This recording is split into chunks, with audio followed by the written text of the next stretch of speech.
My name is Özlem Okuyucu from London School of Economics.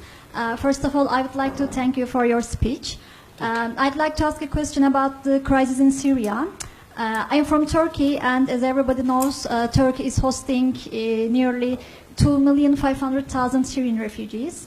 And some Turkish people are criticizing Saudi Arabia on the grounds that Saudi Arabia isn't accepting refugees and it isn't doing enough for refugees as a rich country. And as you said, there is a responsibility. You said that Saudi Arabia has a responsibility in terms of it's the center for Islam. So some Turkish people are also saying this. It's an Islamic country, so why isn't it doing enough for Syrian refugees? So I'd like to ask about this issue. I'd like you to elaborate on Saudi Arabia's refugee policy. Okay. Thanks. Thank you. I'll ask you to take that directly. Yes, thank you. I think we could have done a better job explaining what we've done with Syrian refugees. Saudi Arabia has issued more than 2.5 million visas to Syrian refugees since the crisis began. We put out a statement. Nobody noticed it. 2.5 million came to Saudi Arabia. I think 600,000 or 700,000 still remain in Saudi Arabia.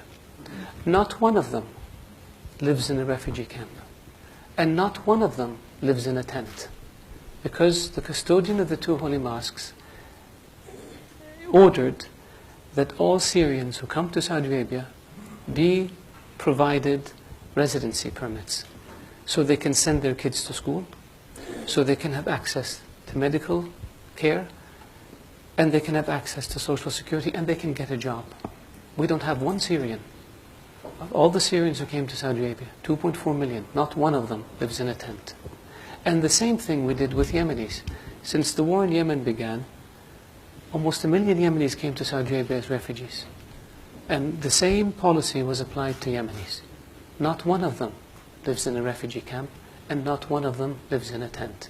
And we don't brag about it, and we don't put TV cameras in front of them, because that, to us, is what our culture is all about.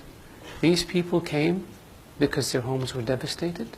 They came seeking refuge and shelter and safety in Saudi Arabia, and we provided for them in a way that is dignified, in a way that doesn't humiliate them, in a way that allows them and their children to lead as normal a life as possible given the circumstances. So I really appreciate the question, so I can educate the audience about our refugee policy. Thank you.